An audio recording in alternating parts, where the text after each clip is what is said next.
తరగని ఆస్తి సంపాదించాను. హాయిగా సుఖంగా జీవితాన్ని గడుపుతున్నాను. ఏదైనా సాహస కృత్యం చేయాలనిపిస్తుంది. ఊరికే తిని పడుకుని రోజులు గడపలేను. కొత్త ప్రదేశాలు చూసేవారికి మరిన్ని ప్రదేశాలు చూడాలనిపిస్తుంది. ఇదొక వ్యాధి లాంటిది. అలాగే సామ్రాట్కి కూడా మరలా సాహసయాత్ర చేయాలనిపించి కొంత సరుకుతో బయలుదేరాడు. పడవ ఆగిన ప్రతి రేవులోనూ సరుకును అమ్ముకోవడం, కొత్త సరుకును కొనడం, ఇలా వ్యాపారంలో వచ్చిన లాభాలతో యాత్ర చేస్తున్నాడు. అలా వారి పడవలోని వర్తకులందరూ మంచి లాభాలతో ఆనందంగా ఉత్సాహంగా ఉన్నారు.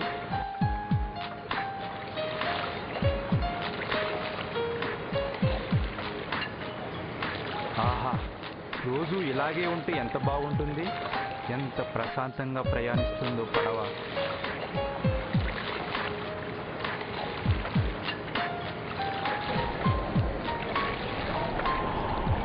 అరే, తుఫాన్ వస్తుంది.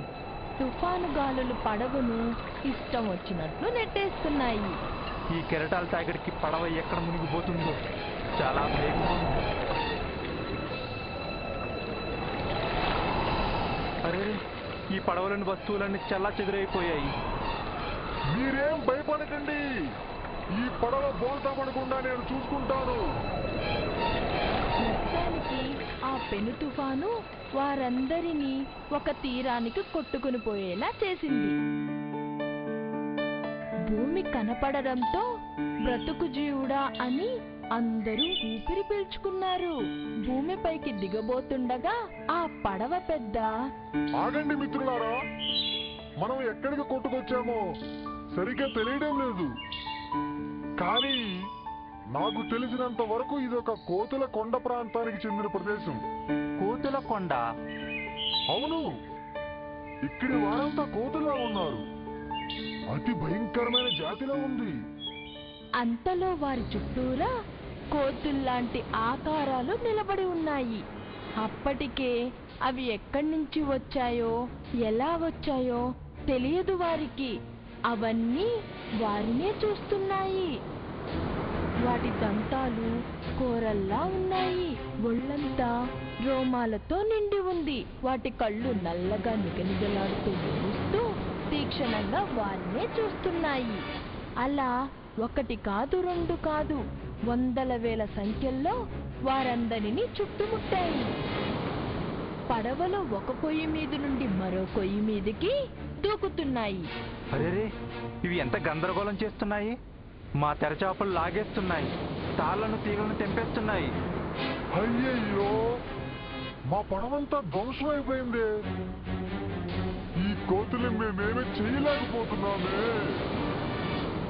పడవంతా నామ రూపాలు లేకుండా పోయింది. మేము తెచ్చుకున్న ఆహారాన్నంతా తినేశాయి, విసిరేశాయి. మొత్తానికి నానారాద్ధాంతం చేసిన కోతులు అక్కడేమీ లేదని నిర్ణయించుకున్న తరువాత వెళ్ళిపోయాయి. కట్టుబట్టలతో మిగిలిన వారు కొంతసేపు ఆ నిర్జన ప్రదేశంలో అటూ ఇటూ తిరిగారు. ఈ ప్రదేశంలో అసలు ఎటు చూసినా ఒక్క మనిషి కూడా కనిపించడం లేదే. ఏదైనా పడవ కనిపిస్తే బాగుంది. పాపం, వారికి ఏమీ దొరకలేదు. కొన్ని రోజులు వారు అక్కడే గడిపారు.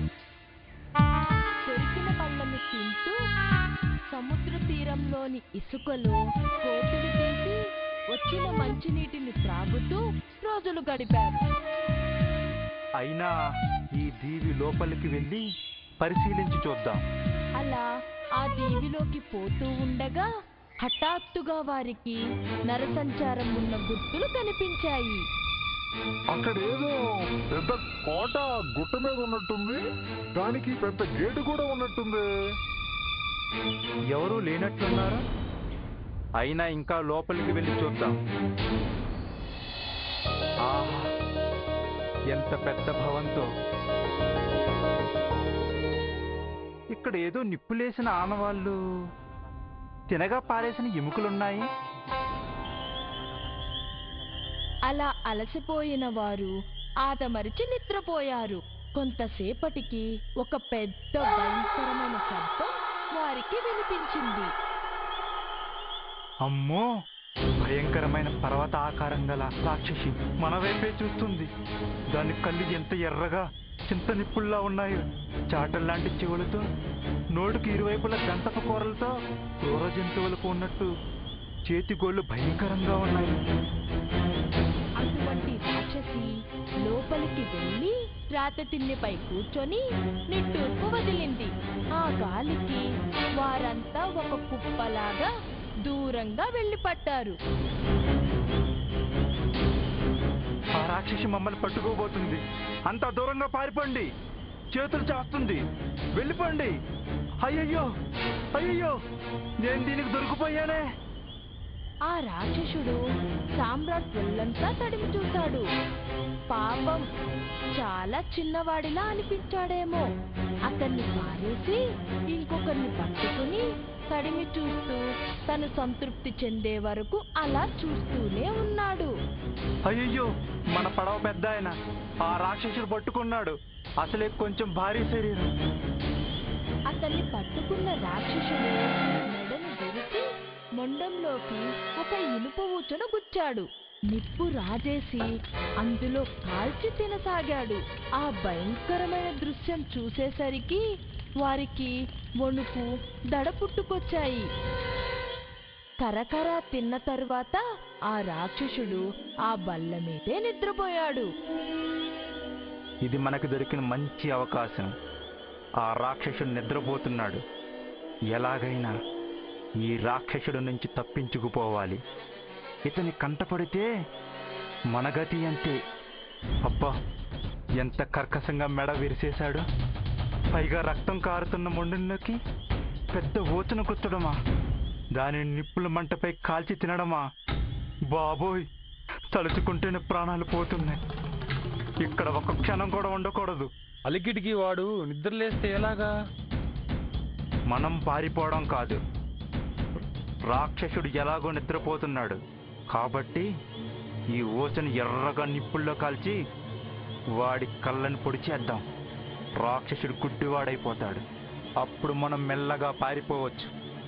అతని సలహాని అందరూ మెచ్చుకొని అలాగే చేద్దామన్నారు. మంట రాజేశారు. మండుతున్న సూదిగా ఉన్న కొరకంచులతో రాక్షసుడు 2 కళ్ళలో బలంగా గుచ్చాడు.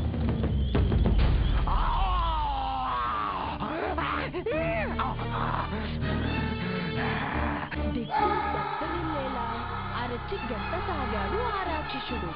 వారిలో ఒకరిని పట్టుకుని బలంగా గోడకేసి కొట్టి బయటకు వెళ్ళిపోయాడు. అమ్మయ్యా, ఆ నరరూప రాక్షసుని గుడ్డివాణ్ణి చేయగలిగాం. ఈ కర్రలన్నింటినీ ఏరి బలమైన తీగలతో వాటిని కట్టేసి తెప్పలను తయారు చేద్దాం. అలా శబ్దం చేయకుండా సముద్ర తీరానికి చేరారు. అతి కష్టం మీద తెప్పలను నీటిలో వేశారు. ఇంతలో హఠాత్తుగా ఒక పెద్ద గర్జన వినిపించింది.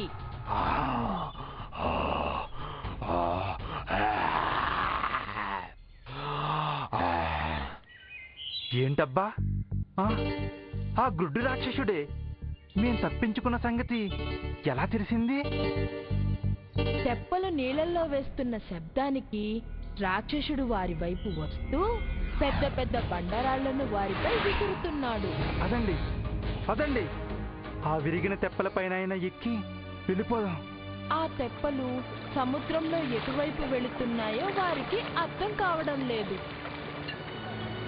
ఏదైనా పడవ కానీ ఒక నౌక కానీ కనిపిస్తుందంటే వాటి జాడ కూడా లేదు. ఎర్రటి ఎండలో మాడిపోతున్నాం. అప్పుడు వారి అదృష్టం కొద్దీ ఒక దీవి కనిపించింది. ఈ దీవిలో పచ్చని చెట్లు, ఫలవృక్ష జాతులు లెక్కకు మించి ఉన్నాయి. ఆహా, ఎంత ఆనందంగా ఉంది. హాయిగా తినొచ్చు, మా ఆకలి తీర్చుకోవచ్చు. ఆ చెట్లెక్కి పండ్లు కోసి కడుపారా తిని తీరంలో గుంతలు తవ్వి నీటిని తాగి హాయిగా ఊపిరి పీల్చుకున్నారో లేదో ఇంతలో బుస్ బుస్మంటూ ఒక పెద్ద శబ్దం వినిపించింది. ఇదేంట్రా బాబు, మళ్ళీ ఏదైనా ఉపద్రవం వస్తుందా? అంతే, వారి పై ప్రాణాలు పైనే పోయినట్టయింది. అటువైపు నుండి ఒక పెద్ద భయంకరమైన సర్పం వారి వైపే వస్తుంది. అది ఎంత పెద్దదంటే ఒక్కసారిగా నోరు తెరిచి వారిలో ఒకరిని మింగేసింది. ఆ నోటిలోకి పెద్ద ఏనుగైనా చాలా సులువుగా వెళ్ళిపోతుంది. ఇంకా మేమిద్దరమే మిగిలాం. దాని కంటికి కనిపించకుండా పారిపోదాం. పరిగెత్తు! అయ్యయ్యో, ఎంత దూరం పరిగెత్తినా దాక్కునే సురక్షితమైన ప్రదేశమే కనిపించడం లేదే. వారు తిరిగి చూశారు. కనుచూపు మేరలో ఎక్కడా ఆ సర్పం కనిపించలేదు. అమ్మయ్యా, బ్రతికిపోయాం. అలసిపోయిన వారు అక్కడున్న ఒక చెట్టెక్కి నిద్రపోయారు. కరకర నములుతున్న శబ్దం వినిపించింది సామ్రాట్కి. లేచి చూశాడు. తన పక్కన తన మిత్రుడు లేడు. పెద్ద కొండ చిలువ. అమ్మో, ఆ చెట్టుకి గట్టిగా చుట్టేసుకుంటుంది. నా మిత్రుని ఆ కొండ చిలువ మింగేసిందా? అతని ఎముకలు లోపల నుజ్జు నుజ్జు అవ్వాలని అది చెట్టుకు చుట్టేసుకుంటుందా? అమ్మో, ఆ కొండ చిలువ చెట్టెక్కి నన్ను కూడా మింగేస్తుందేమో. భయంతో ఉన్న అతనికి నిద్ర పట్టలేదు. బిక్కు బిక్కుమంటూ ఆ చెట్టుపైనే కళ్ళార్పకుండా ఆ కొండ చిలువనే చూస్తూ ఆ రాత్రంతా గడిపేశాడు. అమ్మయ్యా, ఈ కొండ చిలువ ఎటో వెళ్ళిపోయింది. ఇంకా నాకేం భయం లేనట్లే. తెల్లవారింది. సామ్రాట్ చుట్టూ చూశాడు. ఈ దరిదాపుల్లో ఎక్కడ ఏమీ కనిపించడం లేదు. గబగబా చెట్టు దిగి అక్కడ పడి ఉన్న ఎండిపోయిన పెద్ద పెద్ద దుంగలతో బంధించుకుని ఒక పెద్ద కోతిని తీసుకొని అందులో దుంగలతో పాటు బోర్లా పడుకున్నాడు.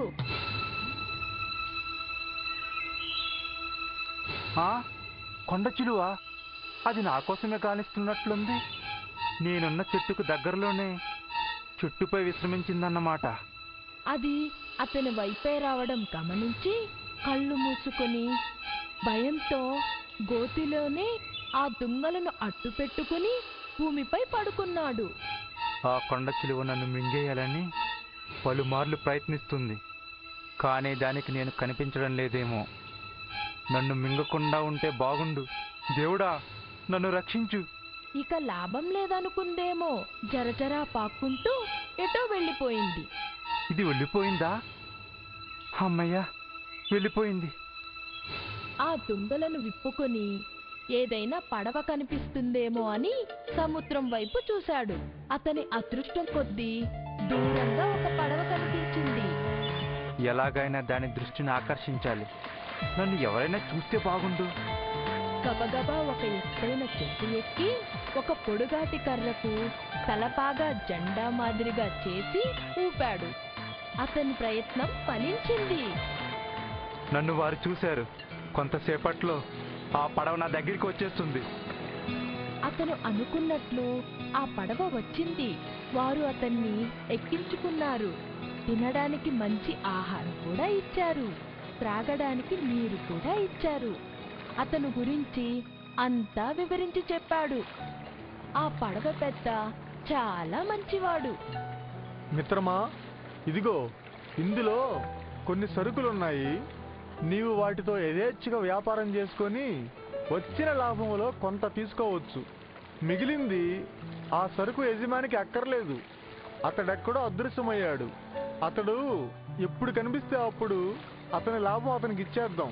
ఏమంటావు? సరే. సరుకు చూశాడు. అంతే, తన కళ్ళను నమ్మలేకపోయాడు. ఎందుకంటే ఆ సరుకంతా అతనిదే. ఈ సరుకంతా నాదే. నన్ను వదిలిపోయిన పడవ ఇదే. అయ్యా, నన్ను గుర్తుపట్టారా? నేనండి, సామ్రాట్ని. ఈ సరుకంతా నాదే. ఇంతకాలం దీవిలో చిక్కుకుపోయి సన్నగా అవడం వల్ల నన్ను గుర్తుపట్టలేకపోతున్నారు. మిగిలిన వారంతా సామ్రాట్ని చుట్టుముట్టారు. మిత్రమా, క్షేమంగా ఉన్నావా? మేము ఆ రోజు నువ్వు కూడా పడవలో ఎక్కావనుకొని వెళ్ళిపోయాం. సముద్రం మధ్య దాకా వెళ్ళాక మాకు తెలిసింది. దీవిలో మేము ఎవరిని వదిలేశామని. మమ్మల్ని క్షమించు. పడవ పెద్దతో సహా అందరూ కోరారు. అందరూ సంతోషంగా తిరుగు ప్రయాణం మొదలుపెట్టారు.